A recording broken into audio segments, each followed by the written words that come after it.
Sa kalagitnaan ng operasyon, may isang residente na hindi na rin nakapagpigil na magsumbong. Sa laki naman binabayaran namin tapos iba dito puro libre.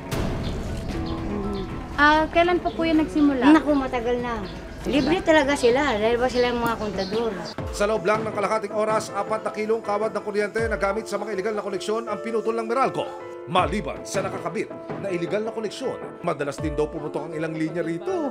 Kaya minarapat ang Meralco na ayusin na rin ang mga ito. Sa gitna ng pag-aayos, may mga residente pang nagsilabasa ng kanilang bahay.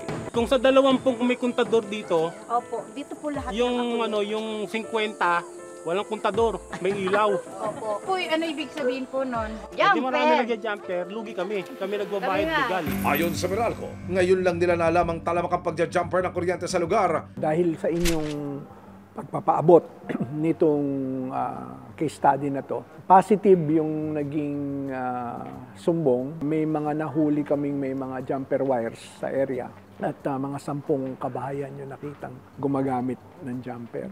Para naman daw sa mga tulad ni Neneng, bukas daw ang tanggapan ng Meralco para pag-usapan ang bill na kailangan bayaran. Sergio, anong ginawa niyo doon sa metro niya? Para lubos lang na maunawaan natin mga... Tetestingin yan kung ano man yung findings dun sa, kasi nag-complain siya eh. Duda siya dun sa kanyang metro at duda siya dun sa konsumo niya. Kung may problema, then we will rectify. Kung wala namang problema, then she will be informed na actually yung pong inyong konsumo ay legitimate consumption. Paalala naman ng Meralco sa mga patuloy na nakikinabang ng libre sa pamamagitan ng pagtatap sa kanilang linya. Alam naman natin na ito ay paglabag sa batas, partikular sa Republic Act 7832. Ito yung tinatawag na Anti-Electricity Pilferage Law.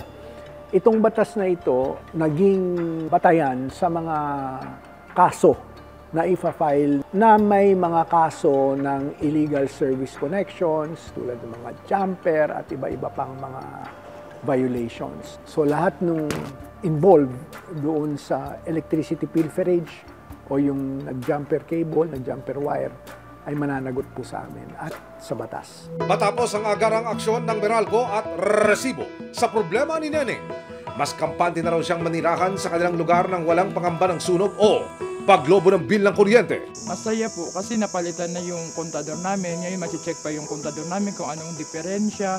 Tapos may tataas na rin yung ano ng mga wire. Sana bumaba. Ngayon darating na ulit.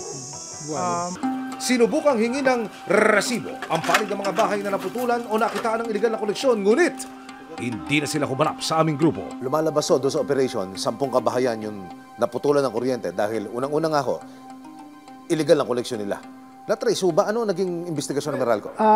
Of course, I cannot preempt and state ano yung magiging technical next steps namin para panagutin sila. But rest assured, ang Meralco po, once we have that information kung sino-sino itong nag-illegal na to, mananagot po lahat yan. Sa patuloy na pakikipagtulungan ng resibo para mabilis na maaksyonan ang mga hinaing at reklamo, hatidin nito ang paalala na may hangganan ang anumang pananamantala at panlalamang. Lalong-lalo na kung may dulot itong panganib at perwisyo sa kapwa at komunidad. Maraming salamat sa panonood, mga kapuso.